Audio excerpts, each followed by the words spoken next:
Hi, this is Elizabeth with your usual program, Sunday Talk Show and Sunday School. So today there's a very important topic I want us to talk about. I notice majority of people who call themselves Christians, especially men, who are involved in polygamy. When people talk to them, they ask them, why are you a Christian and you have more than a wife? They will say, oh, even in the Old Testament, there were people who practice polygamy. Is that what your Christianity tells you? People, most of the time, they refer to in the Old Testament as polygamists are like Abraham, Jacob. Let's say, for example, Abraham's own situation. God kept promising Abraham because he was a faithful friend of God, and God called him to leave his home to a land he will show him. So on that journey, God was talking time to time, giving him directions, telling him what to do, and promising him. And anytime Abraham bring the topic to God, God, I don't think I'm going to have a child. I have a servant. I think I want your promise to be fulfilled through that my servant, because I want to make him my heir. And God told him, come outside. Look at the stars in the sky. Can you number them? He said no. So that's how nations will come out of you. Like the sand or the stars of the sky. You will not count them. God told him, never take your servant to be your heir. You're going to have your own child, your own blood. And because Sarah too has advanced in age, she might have been in her menopause, so she thought she was not going to bear children. So she decided to give her servant, her slave girl Hagar, to Abraham for wife, so she can bear him children. But even when Sarah did that, when the girl got pregnant, she became proud. She was disrespectful. And Sarah was not happy. She reported to Abraham, and Abraham gave her the go-ahead to do anything she would like to do to her. And that was how she chased her out of the home. She maltreated her until she ran away. And then when she ran away, an angel of God appeared to her and asked her, call her by name, where are you going? She said she is running away from her mistress. And the angel told her, you have nations in you. Go back. Go subdue yourself. She got back there, gave birth to the child. That was the time Sarah got pregnant and gave birth to Isaac. And during that time, Sarah was celebrating in her old age. She bore a child. The very son Ishmael Hagar bore was provoking, he was making fun of Sarah. He was laughing.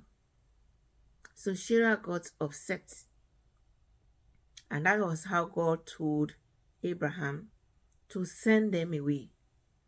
So that polygamy stopped from there. The second person that carried on with his own, Jacob, that was a grandson of Abraham. Jacob was the son of Isaac. And Isaac bore two sons, Esau and Jacob.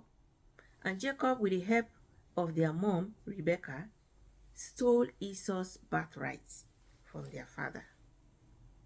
And then Esau was angry and vowed that when their dad passed away, he's going to get rid of his brother Jacob. And the mom heard him and told Jacob, run away to my brother Laban in Haran. This is what I heard your brother planning against you. So don't wait. So then Jacob ran away. And when he got there, he saw his uncle Laban has two daughters.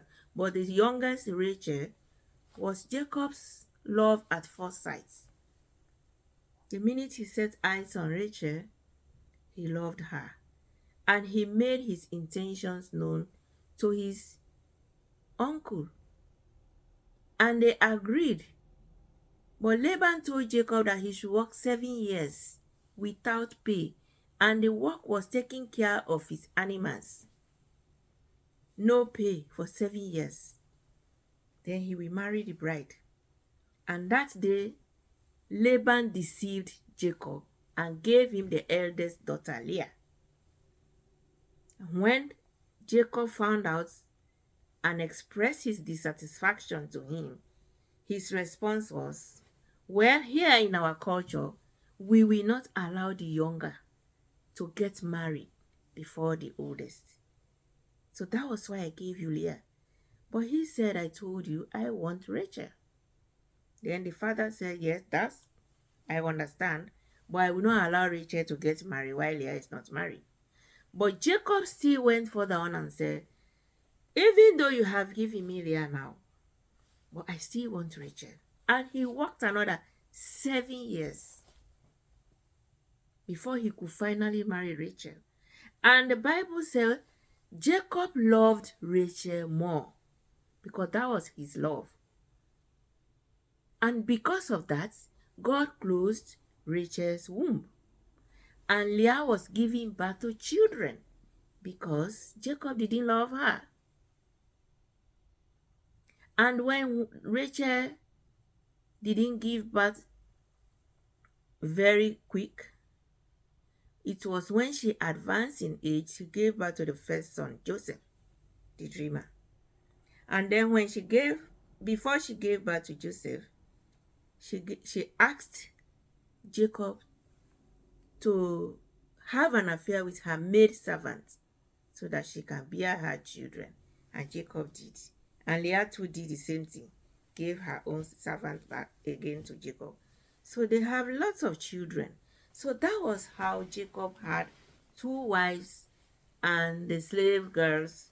I don't know, they can call them concubines because he never married those slave girls. It was the wives that gave them to him. So, but if you follow their stories, for the story of Sarah and Abraham, read Genesis chapter 16.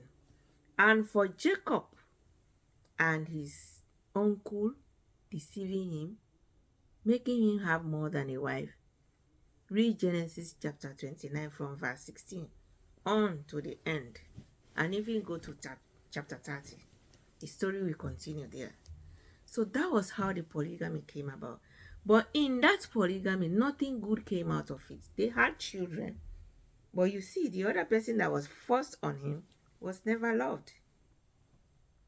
He couldn't do away with her because he has already had intercourse with her. So, and he has already paid the bride price by working 7 years. And then since he insisted to get his love, he worked another 7 years. So nothing good came out of it. So people justifying their actions, calling themselves Christians, that polygamy is good in Christianity. Where is it in the Bible? Jesus Christ was referred to as the groom and the church as the bride. So that is how the one man, one wife marriage is. If you go further into that, the reason in marriage in Christianity is advised to have one wife, because if you have 2 people, you are not going to love them equally. And it will be unfair if you have a wife and you don't love her. And there are people who are guilty of that. They have wives, they are good with everything serving them honestly. They will still leave them and go get a concubine, or still leave them, go marry another. Who are you? In the sight of Christianity and in the sight of Jesus Christ, that is the groom, and we Christians are the church, being the bride. And the rule of marriage says, love your wife. Wives, submit to your husbands. When you love your wife, the submission comes involuntarily. Because if you love somebody as Christ loved the church and gave his life for it, who will not love who will love them till giving up their life for them? Marriages are breaking, walking on edge, because we are not honest, we are not faithful. But if you faithfully love, you will faithfully have submission. That is all the Bible asks of us.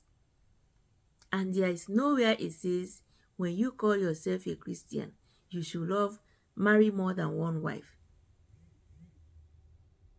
It would even be better not to marry, so that you can be devoted, nothing to distract you, to serve your God. But if you chose to marry, you should obey the rules of God in marriage. And let's stop giving flimsy excuses about there is polygamy in the Old Testament. Stop that.